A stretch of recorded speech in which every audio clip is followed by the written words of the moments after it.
Joining us to grill up her juicy herbed turkey burgers is Claire Tansey. Like, I'm drooling even saying the title. Claire, you're outside for us today. Are you a fair weather barbecuer? Hello.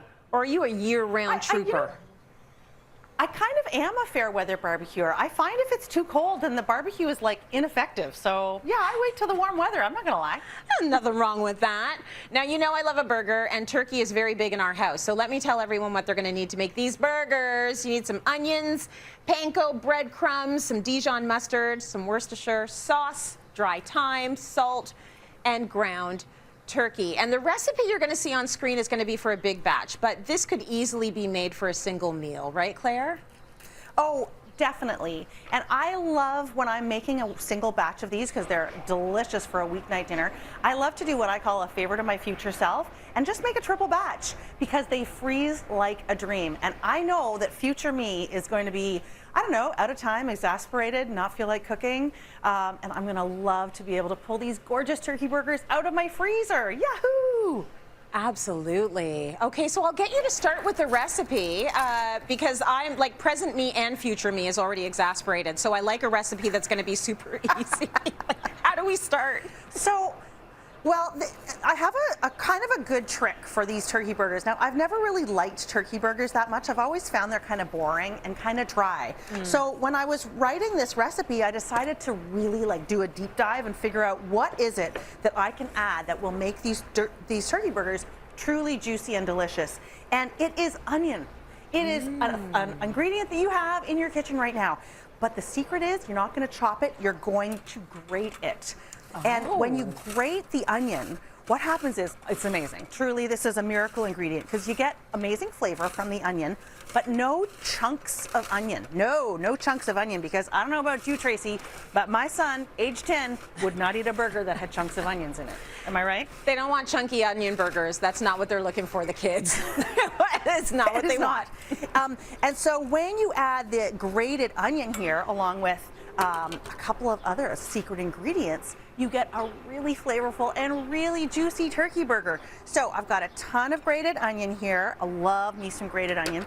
The herb is from dried thyme. Again, an ingredient that you probably have in your kitchen right now. A little bit of salt, of course, everything needs a bit of salt. And then 2 more secret ingredients. Worcestershire sauce. Oh yes, my friends, good old Worcestershire sauce. You cannot go wrong. Brings so much umami flavor to this. Really, really important. And then Dijon mustard. Now, it looks like a lot of Dijon mustard. It does a couple of things in this recipe. Moisture, a little bit of punch, little itty, teeny tiny bit of sexy tickle. So it just makes that turkey burger so, so yummy. Oh, who doesn't want sexy tickle in their turkey burger? That is so good. Okay, this is all looking like it would make a great pull from the freezer recipe. So give us some tips, because you're saying future Claire is going to not want to be cooking. She's going to want to just pull it out of the freezer. What do we need to know about freezing this stuff? So one thing that's really important to know is that all ground meats freeze really, really well. So that is just, if you're thinking about doing some favors to future you, incorporate ground meats into it. Now, when you go to make your patties, I want you to freeze them in family size packs. Now that doesn't mean like huge ginormous club packs. It means how many does your family need? Maybe your family needs 2. Maybe your family needs 3. Maybe you need 7.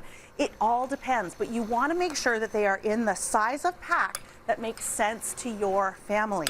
And what I want you to do is you're going to take like a plain old-fashioned Ziploc bag and a couple of little sheets of parchment paper.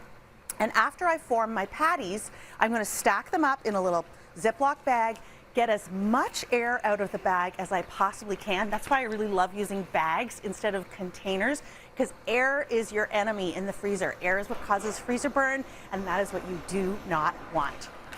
Okay, really good tips. Claire, you're always my superstar when it comes to whipping things together really quickly. So while you finish the patties and give us a few more tips on that, just let us know if you'd ever sub anything other than the turkey for this recipe. Oh, 100%. Now, turkey, now we all know that turkey is the new beef, right? Because everything is so expensive.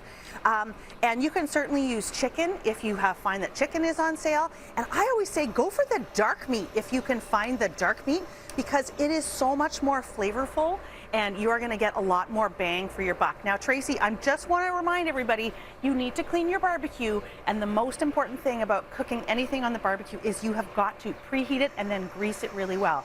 I take a little bit of plain old-fashioned canola oil, good old neutral Canadian canola oil. I dip an old rag into it, and then I kind of paint my barbecue, which is already really hot, with that neutral oil. That is so important to making sure that these gorgeously, perfectly shaped burger patties do not stick to the well, they're going to stick to this plate, but they're not going to stick to the barbecue. There we go. Beautiful. But you can cook these just from frozen as well. You can either cook them from fresh or from frozen and then throw them on a simple bun. I gotta say, please don't use the multigrain bun. You gotta use the plain old-fashioned white bun, preferably brioche if you've got it. That's advice I will always take. And before we go, can you tell us a little bit about what you've got going on for teens and tweens? Because I think this is important for parents to know. Oh, it is so great. So I teach online virtual cooking classes for teens and tweens. I think the age 11 to 14 is the sweet spot. They're still young enough that they'll listen to an adult, but they want independence, and let's give it to them by way of teaching them how to cook.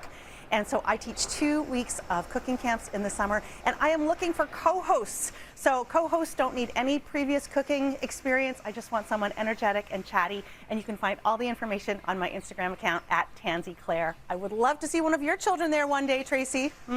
It should be my son. I'm going to get him to apply. But I'm also energetic and chatty, but I'm not a tween or a teen, so I guess I'm out. I'm sorry, you're no longer 14, Tracy, as much as I think you look amazing.